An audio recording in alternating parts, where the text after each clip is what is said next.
Hi, it's Paul, and today I'm an old man with an answer to a question that was left yesterday, and I responded and said, yeah, there's a story to that. I will do a video tomorrow being today. What? Anyway, the comment was essentially, I'll put it up here somewhere, but the comment was basically, I was a kayaker. I did kayaking back in the day, and I'm watching you paddleboarding. I'm not a paddleboarder, but how do you even stay straight in the river when you're only paddling on one side? And it is a fully reasonable question, to which there is an answer. Well, there's a few answers. There's a story, there's some history, and there's also some, I guess, facts and methods, skill sets. But let's have a chat about it. So, for the benefit of those who don't even have somehow stumbled here and don't even have a clue what we're talking about with kayaking, let me just assume the kayak position. Bear with.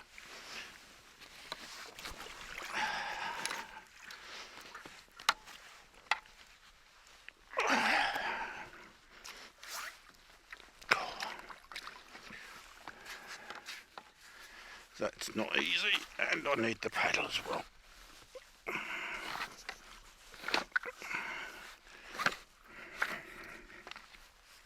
So, I came out prepared for this video.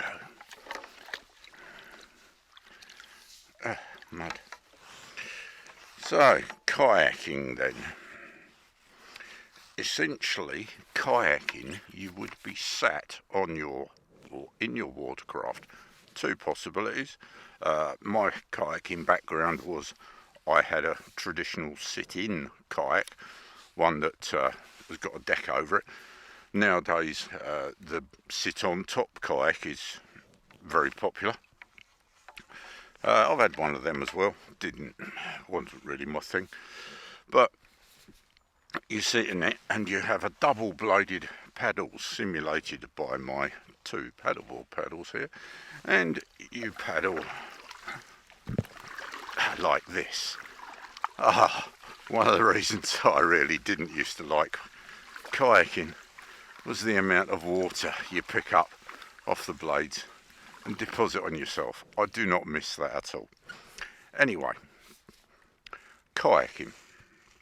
So, in kayaking, because you're low down, and especially if you have a paddle that's a little bit on the long side, your paddling style tends to be a bit flat. And so, you may well be paddling like this. And I don't know if you can see, maybe it'll show in relation to the riverbanks, but I am going down the river fish styley. If you are probably a whitewater kayaker, maybe a slalom kayaker, possibly a touring kayaker, what you tend to do is you concentrate on a more upright paddling style. If you're a sea kayaker, usually to avoid issues with the wind and all the rest of it, you concentrate on a lower style, because the higher you have the paddle blades, the more they catch the wind. And there's all sorts of points in between. There's also a really important thing to realise. No, actually, before I talk about that, let's talk about differences in lengths of watercraft. Because the longer the thinner the watercraft, a sea kayak for instance, or maybe even a racing kayak, tend to be long and skinny, quite unstable. You paddle them with various sorts of paddles. If you do on a racing kayak, you'll tend to have a very upright paddle style. If you're on a sea kayak, as I say, you'll tend to be a flatter style, and it will vary according to the conditions and the distance you're paddling. But the longer, the thinner the boat, the straighter it will go through the water. I had a sea kayak. I also had a play boat. My sea kayak was, I think, 18 foot long, and my play boat was about 8 foot long.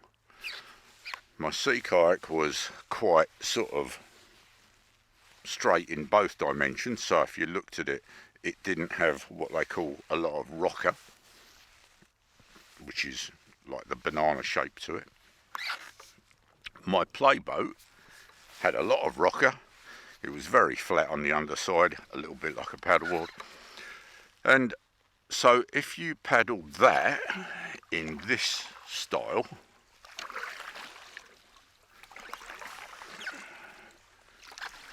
it would very much twist and turn. You can get over it. One of the things that I used to practice was an upright paddling style to see how I would get on trying to paddle it on one side. Strange thing to do, maybe. But then you come to canoeing, and there's various sorts of canoeing as well. Canoeing, you only have a single blade. So let us put this back under here for a minute. No, actually, let's put this one under here. Because the beauty of this, which is my 5-piece compact paddle, is that I can take a section out of it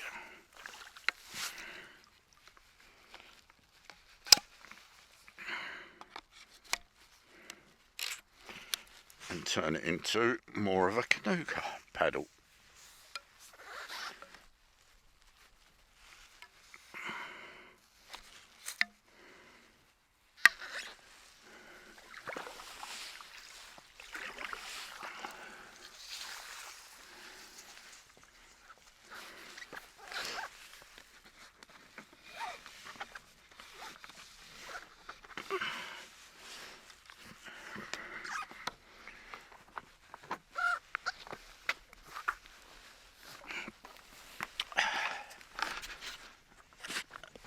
Things I do for my viewing audience.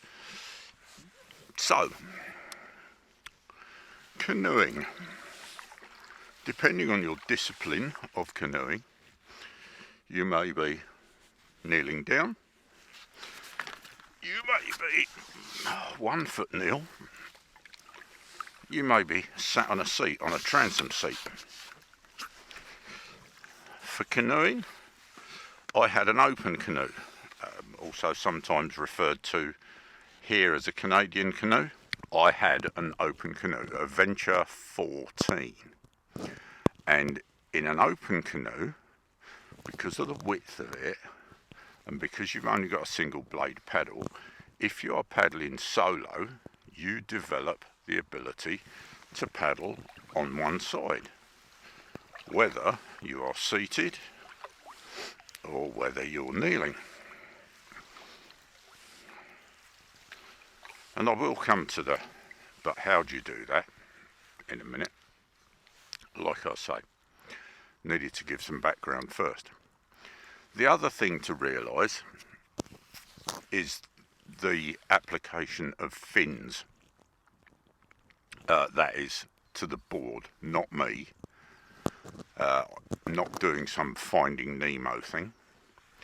On a paddleboard, you have a fin or fins at the back of the board.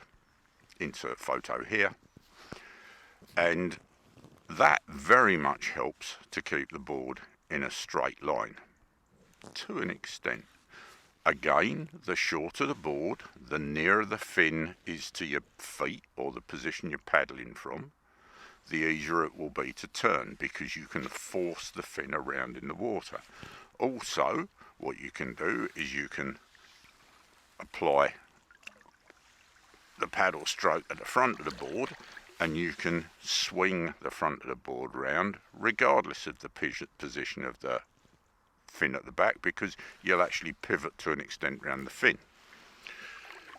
So as I'm sat here editing, I realised I didn't actually mention the second point of the conversation, which is that kayaks and canoes generally do not have a fin, so they turn much easier. Bottom centre, Eskimo Kendo whitewater boat, no fin. Bottom left corner, Prion machine, no fin. Top right, Venture Ranger 14, no fin. In the middle, the Prion machine again, and underneath it, a big stick surf kayak, no fin. The Perception Sea Lion Fastnet, also no fin, but it did have a pivoting rudder that you could deploy from sat in the paddler's seat. So with the exception of the sea kite, which was long and skinny, and would thus go in a straight line quite easily, the rest of them would spin round ridiculously easily. On all of them except the canoe, you counteract that by paddling on each side with a double-bladed paddle, but on the canoe, you paddle on one side, and that's kind of the point I was blathering on about with the one-sided compensating paddle stroke. So, the last craft I had before I got my paddleboard was a Canadian or open canoe. And my preferred style was kneeling and paddling on the right hand side.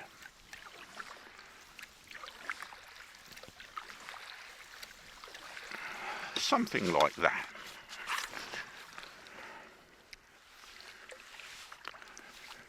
So I came to paddleboarding with an already developed, skills probably pushing it a little bit, but an already developed ability to paddle only on the right side and keep my canoe in a straight line. So when I very first stepped on a paddleboard, when I did my taster session, relatively short board, 10'6" board, quite rounded, not a huge fin on the back of it. And I got on it, and the other people in my group had never been on any sort of watercraft before, and were paddling. If I revert to standing up,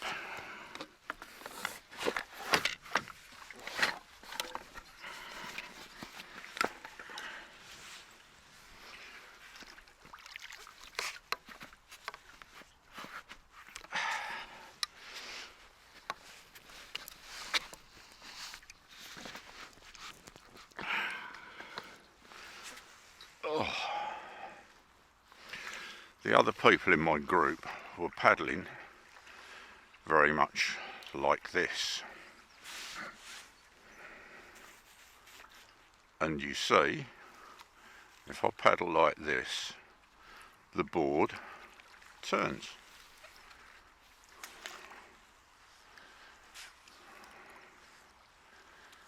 Very upright. Paddle a long way out to the side. And what that actually is, in real paddle stroke terms, is a steering stroke. So it turns the board. What you're actually looking for, and don't for 1 minute think I am an expert on this, because I'm very much not, but I understand the technology. What you're looking for is as upright a paddle stroke as you can, as close in to the side of the board, and as parallel as you can to the centre line of the board. And even just with that gentle stroke, the board is going in a relatively straight line. I've got a slight veer to the left, and I could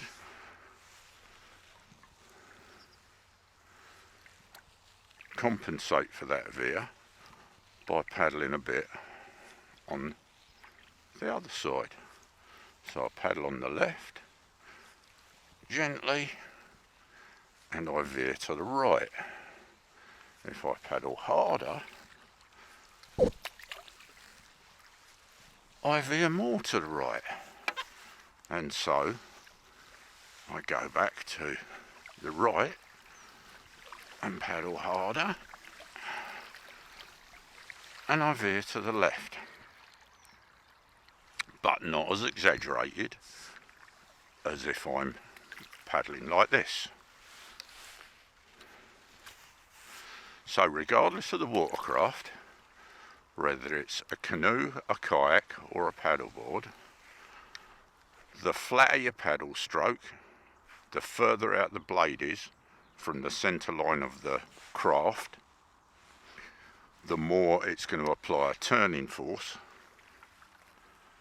to your craft, even when you get to a sea kayak sort of 18 foot long or whatever.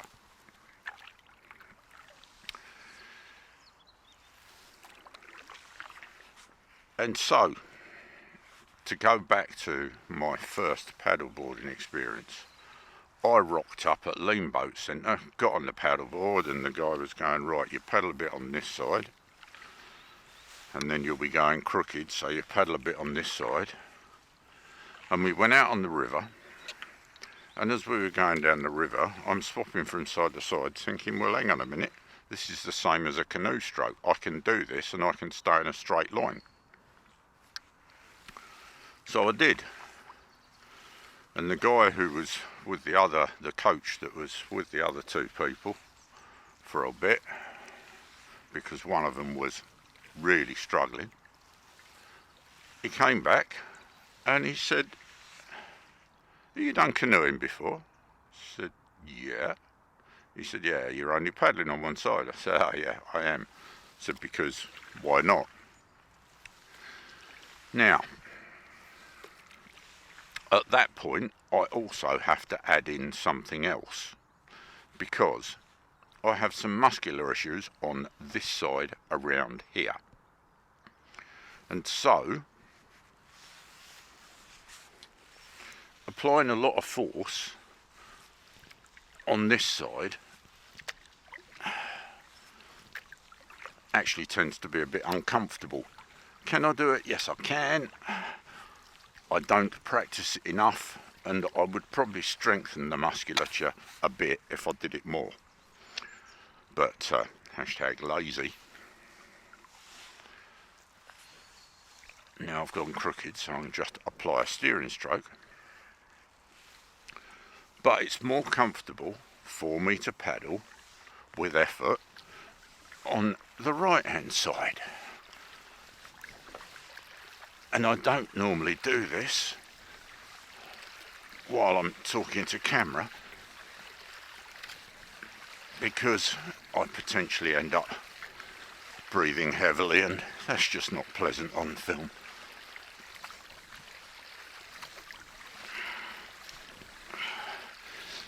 Now, my paddle stroke, as I say, is far from perfect, but one of the things you're looking for, aside from upright paddle shaft close to the centre line as you can, parallel with the centre line, blah blah blah,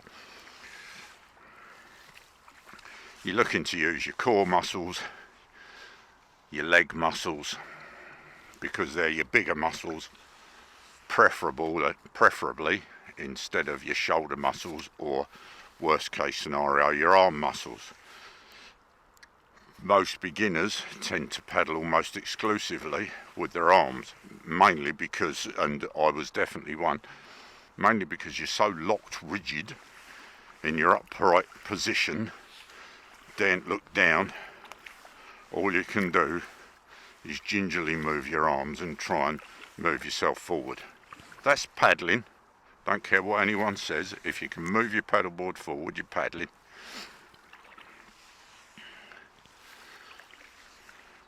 But if you're looking for efficiency and less use of effort, upright paddle stroke, parallel with the centre line, as close to the centre line as you can. Ideally, you would come down the centre line, but that would mean you'd need a big hole in the centre of your board, and it would be very uncomfortable. So we don't have that. But there is one other thing, and this is the how I do it. So my paddle stroke has changed since I started paddling. When I very first started, because I had to get an understanding of the length of the board and how the paddle stroke worked, and I'd never done paddleboard before, what I did was something that I've now seen in paddleboarding referred to as a J stroke. To me, it's not a J stroke. To me, a J stroke is a canoeing stroke that goes like that, comes out of the back, goes out towards the side of the board,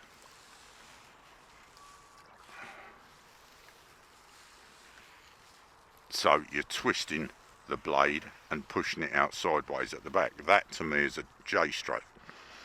However, I have seen paddleboarding coaches refer to this stroke as a J stroke. Paddle goes in out to the side of the board, facing the board.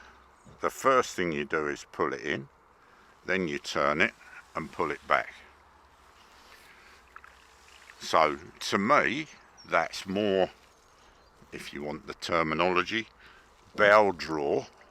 It's this drawing effect that provides the steering towards the paddle blade that counteracts the rest of the paddle stroke that's going to try and steer it in the opposite direction. Followed by a forward stroke. But the terminology really doesn't matter. It's the technique and the understanding what the nuance, every influencer's favourite word, the nuance, the fancy little bits and pieces, the turns and the application of effort. So as I say, what I used to do at the very start was paddle in out from the side, blade facing towards the board, pull it in towards the board for a bit, then turn it and move it backwards. I no longer do that. Why? Because I actually paddle with an angled paddle stroke, and that has the same effect. It imparts a bit of forward stroke and a bit of steering stroke at the same time. So hopefully you can see that. Now, one of the reasons my paddle stroke is not efficient is because I neglect to turn it straight by the time it gets to the most powerful phase, which is about there. So like I say, I am no proponent of a good paddle stroke, but it works for me with my musculature, with the distances that I do, with the type of paddleboarding I do. If I wanted to compete, it would not work at all. I would need to get coaching and all the rest of it, which is an admirable thing to do, but I don't want to compete. Competition is not for me. So, how do I paddle on the right hand side only? I apply a bit of blade angle. It's as simple as that. Like I say, there's a bit of nuance to it, and you have to practice and you have to learn, and you start off with a draw stroke and then turn it straight, but it's doable. Is it a good idea? Well, if you watch sprint paddleboarders, or sprint canoeists, single blade users, they will tend to do a distance, maybe even a kilometre, paddling only on the one side, because they lose momentum, they lose speed, they spend time swapping from one side to the other. So a sprint paddleboard racer will tend to paddle only on one side for reasons of speed and efficiency. A distance paddleboarder or a distance canoeist, and I'm talking racing canoes now, longer, slimmer craft, not open canoes, people that do distance or touring in a long canoe may well tend to paddle on both sides, purely because you get out of balance. If you paddle on both sides, it keeps you a bit more balanced and it stops you using all your energy on one side. What I've ended up with, because I've done so much of it, is I tend to be a lot stronger paddling on this side, which is not necessarily a good thing. You should try and get some universality. As I say, there are issues with it for me because of the musculature, blah blah blah blah blah, yawn. Hope that helps. Thanks for watching. See you in the next one.